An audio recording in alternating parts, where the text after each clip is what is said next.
sume malab mewe. Masu mandado mio. Mombo sumesi malab mewe. Iya meyo, iya meyo. Iya meyo, iya meyo.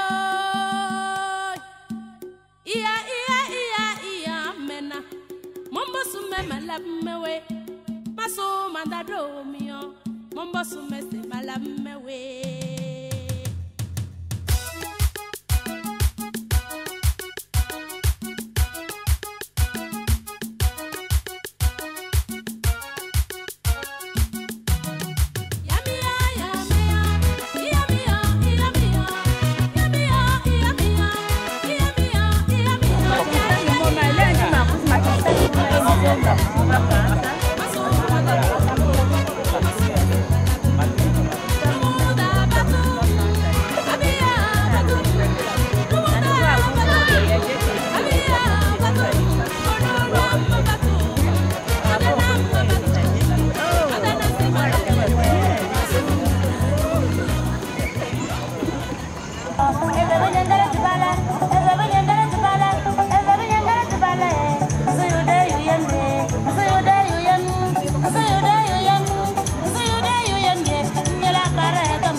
Aujourd'hui, nous célébrons Kiena America. Et je voudrais prendre la parole pour souhaiter la bienvenue à tout le monde, à tous ceux qui viennent de partout aux États-Unis pour célébrer Kiena avec nous. Je voudrais vous dire bonne arrivée. Et pour ceux qui ne me connaissent pas, moi c'est... Bon, je parle en français pour que tout le monde puisse me comprendre, sinon je devrais sortir mon caviar. Donc, moi c'est Nestor Magnan et je suis l'actuel président de Solidarité Kabia Amérique.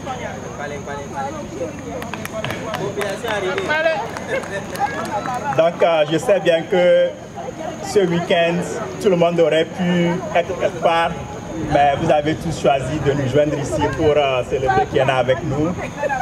Donc, au nom du bureau et à mon nom personnel, je voudrais vous dire bonne arrivée à New York et bonne arrivée à Kiena Town.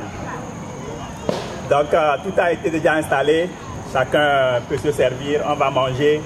Et après le manger, on va faire les festivités de Ebala et Akbema. Okay.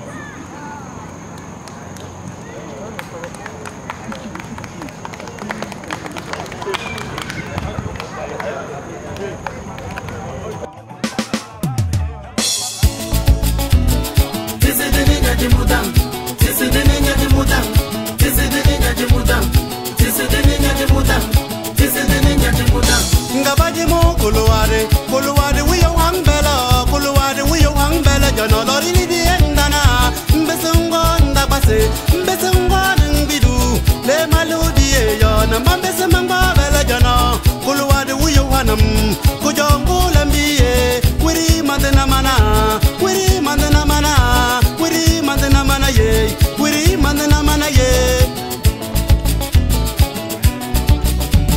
mani do bongo mama mahina mama zama widom mahina mande betisi ye bala binne bala mbote ezem guluwade wiyo etana menza tude une bege besai bozono manga sai nyuda enu zuluwa doko enu gonyonde na yo jono wuri mandana mana wuri mandana mana wuri mandana mana ye wuri mandana mana ye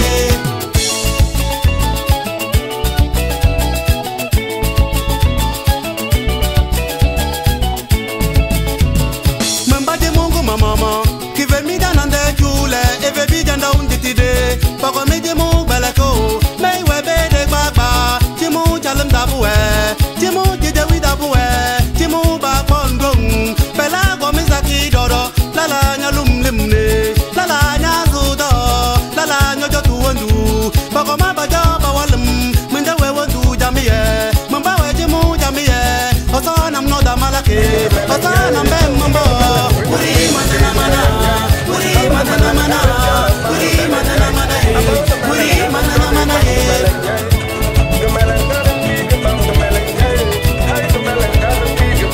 tisina demo tabarabara tisina demo tabarabara tisina demo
If you want to play, you have to match the whatever they're playing there. Yeah.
Chaque année, à Kiena, nous invitons l'ambassade à Washington. Et cette année, comme d'habitude, nous les avons invités. Mais l'ambassadeur n'a pas pu venir, mais il a envoyé des représentants.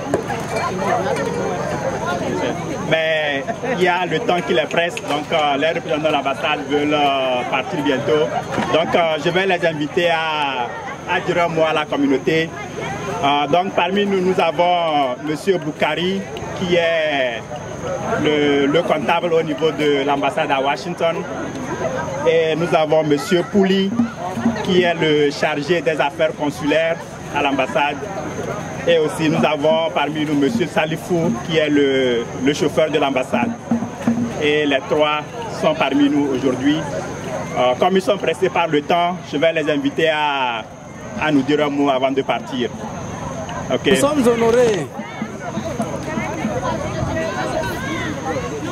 Nous sommes honorés de prendre la parole au nom de Son Excellence M. Hegbe, M. Hegbe Frédéric, ambassadeur du Togo aux États-Unis, qui est empêché. Il devait être là, il est empêché pour des raisons d'agenda. Il nous charge de vous transmettre ces salutations cordiales et amicales, qu'il est de tout cœur avec vous. Même s'il est absent, considérez qu'il est présent avec vous, puisque c'est lui qui nous a envoyés. Comme vous le savez tous, la culture est l'âme d'un peuple, l'âme d'une nation. Elle est le socle, le fondement sur lequel doit reposer tout effort de développement.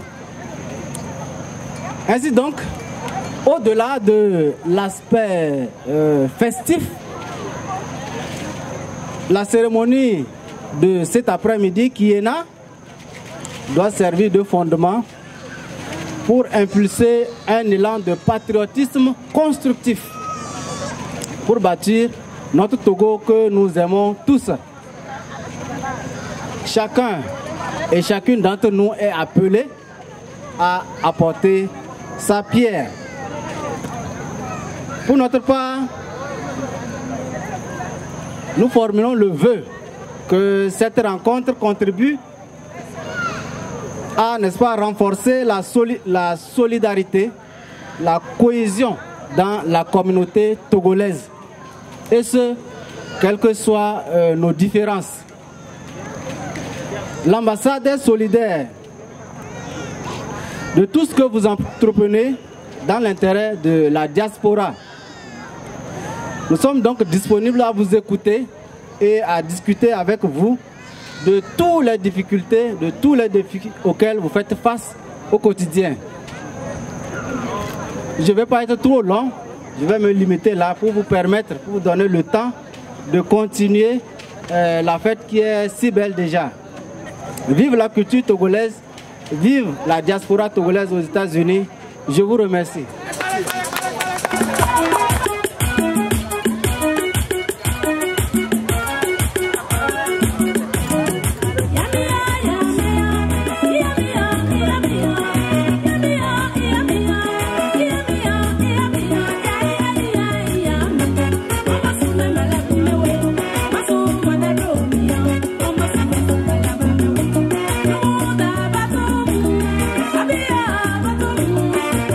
Bye.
Magalawa una con muire, Magalawa una con muire da, toda una con muire da.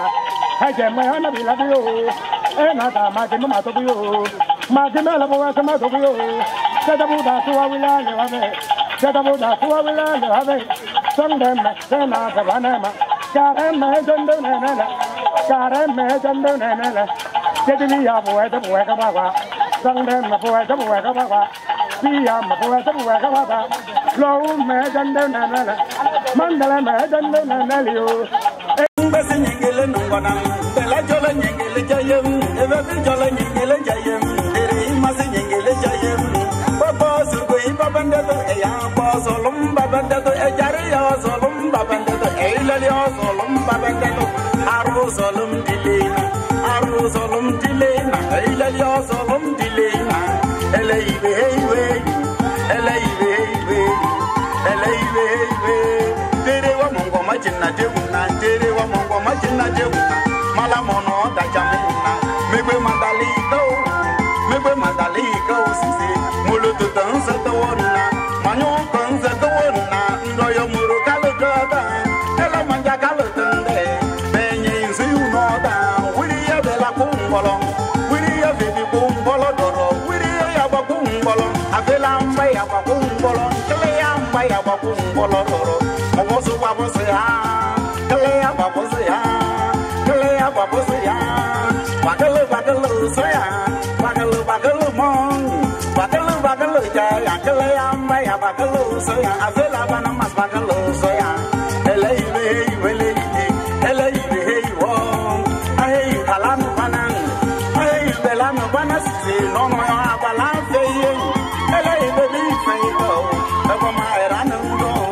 Eladun kami esebe yoyo, ekwelu no yo sudende, eleya ngogile na, ngogi mwalile na, uonga sa mwobondo, uonga lumlamzo, ndongwe, ndobe nyongo, eleya butasile na, ululi na ke ekwimu, ndasi na ke mbulanale, abale ya ebose kujeka, nlabo ya esokumwesuwa, nlano mbodu ye msisi, eleya ayam tinupeme, ele nyusam penamzi, nyalavo na malalo, jesuno yo madong beledong, mobo na fei, babu nyuro bo na fei da, eleno mbom matonyo, ele nyabamya, nyabong hime, muru we ya esenam, maja we ya esenam loro,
mais cedo, Cristo sei mais adu, sei mais adu, ela vamos eu sei mais adu, ram Deus sei mais adu, ela vamos Deus sei mais adu, ram jamais sei mais adu, o vosso maceiro, já é maceiro.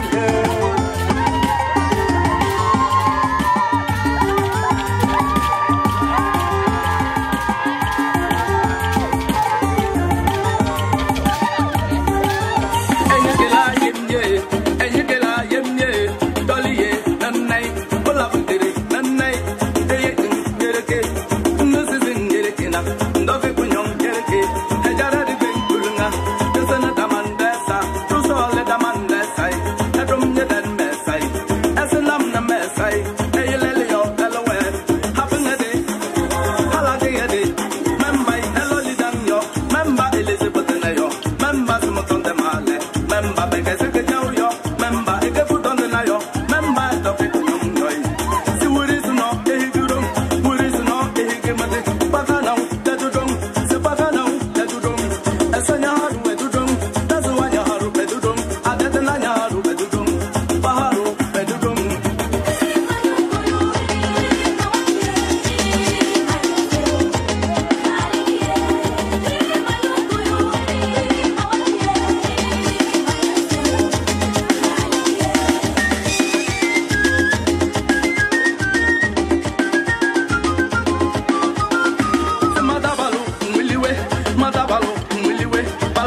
King Master Event. C'est vrai.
Hello.